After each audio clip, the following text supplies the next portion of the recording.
Good morning, my fellow yogi travelers.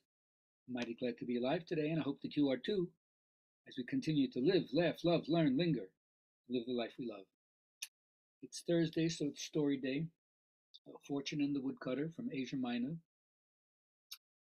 Once there was an older couple who lived in kind of like a poverty level. He was a woodcutter, and he worked his whole life. And the problem was that when he had two sons, even though they helped him to cut the wood, there was just as many mouths to feed. So as soon as they made the money, it went out to sustain them. And eventually, the sons had to grow up and seek their fortune elsewhere. And so, after 20 or 30 years of doing this, he just got up one morning and just said, I've been pursuing fortune my whole life. It's never come to me. Lady Luck wants to come to me now. She can, but I'm not working another day in my life. Because when his wife called him down to go to have breakfast, he said, I'm not getting out of bed for the rest of my life. She said, well, how are we going to eat? We're going to starve. He said, I don't care. I'm not. And so he was adamant about that. What could she do? So she went out to feed the animals. And a stranger came by and noticed that the mules were just sitting there idly and said, could I rent the mules? I have a job I need to be done. So she thought, well, my good for nothing husband is not doing anything. So fine. So she rented the mules to this guy. Didn't know he was a sorcerer, and through his own magic had divined that there was a treasure belt buried in the forest. So he took the mules out there and he dug up the treasure, put it in the mule's saddlebag, and he was about to go away when all of a sudden the king's guard came marching by, and he knows that his face was wanted. His face was on the wanted posters all over, and he knew that if he got discovered, they'd realize he was a sorcerer, and that it would go badly with him. So he skedaddled out of there, and the soldiers passed by. They just saw a couple of mules grazing in the grass, and they didn't think anything of it. And then, after a long time or a short time, whatever time it takes in these stories, the mules realized nothing was happening. And because they had been working in the forest for 20, 30 years, they knew all the trails, and so they wandered back to the house. And when they wandered back to the house, the wife came out and saw them and called up to the husband, hey, the mules are back and their saddlebags are stuffed with something. Come help me unload. He says, I'm not moving another day. What could she do? She took the knife and cut open the saddlebags, and all of a sudden, all the treasures fell on the floor. He said, you got to come and see this. So immediately the husband recognized there was something about her voice, and he went downstairs and they saw all the gold and jewels, all those, and they were thrilled, and they were now rich. And so they gave half of it to their sons, they gave half of the remainder to the poor, and they still had enough left to be rich for the rest of their lives. And so that's how it is. How you could get Lady Luck to come to you. And of course, a lot of it has to do with the work that he did 20 years, 30 years in the forest, where the mules, obviously without them, they couldn't bring the treasure back. So it's something about put in your hard work, and it's going to benefit you. Anyway, as we begin to deal with what I would call the lack of truth and meaning in so many people's lives and in the world itself, first start off by you be the one that makes a difference in your own life. And that's why I always say reach for the thoughts that feel better, because as soon as you start feeling better, you're already changing in that moment. And then, of course, if you can learn how to distance yourself and not take everything personally, certainly it affects you, but you don't have to be attached to it. Understand the emotions that come up, because the emotions are like inner weather.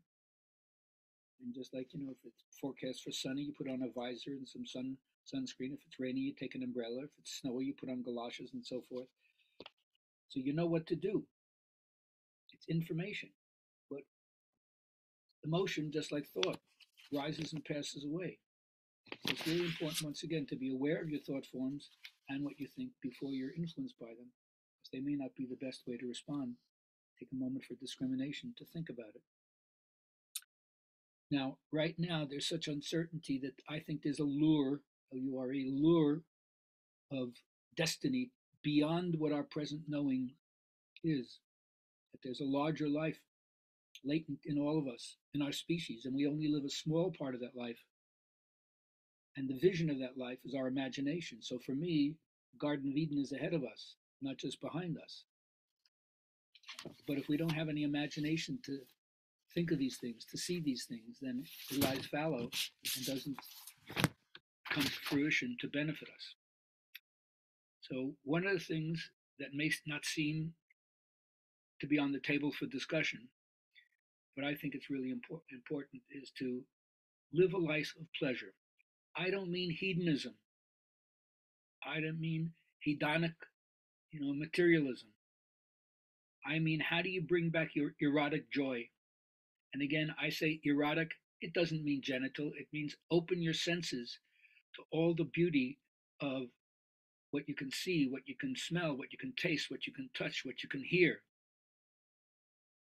That is at the root of your soul's connection to your earthly life. The power of pleasure, of fun, of sensuality, it's everywhere. Do whatever you have to enter into it, by hook or crook, I would say. And then you'll see that there's a certain sweetness and a certain charm. Pleasure is the tie that binds. Right? If you can make it sweet, people will become lifelong learners, curious to investigate, find out more and more. They say in the Jewish tradition, on the first day of school, they put a drop of honey on your tongue. So the student says, learning is sweet. So love this seductive charm of life, beckoning you to involve yourself and see the beauty and the miracle that we can see, that we can touch, that we can taste, that we can hear, that we can feel, that we can smell. Because if you forget the muse, the goddess in this form, you invite her revenge. And you can see a lot of things in the world are happening now because we've forgotten the importance of enjoying the pleasure of life itself. Next Wednesday will be our next Good for Vibrations class called Sankalpa, the Power of Intention, from 11 to 1. Go to GabrielHalpern.com, the website, to sign up, and let me know if you'd like to have a CD. I'll send you one for free, or I'd like to hear your comments. So tell me what you think I'm doing, and I'd love to hear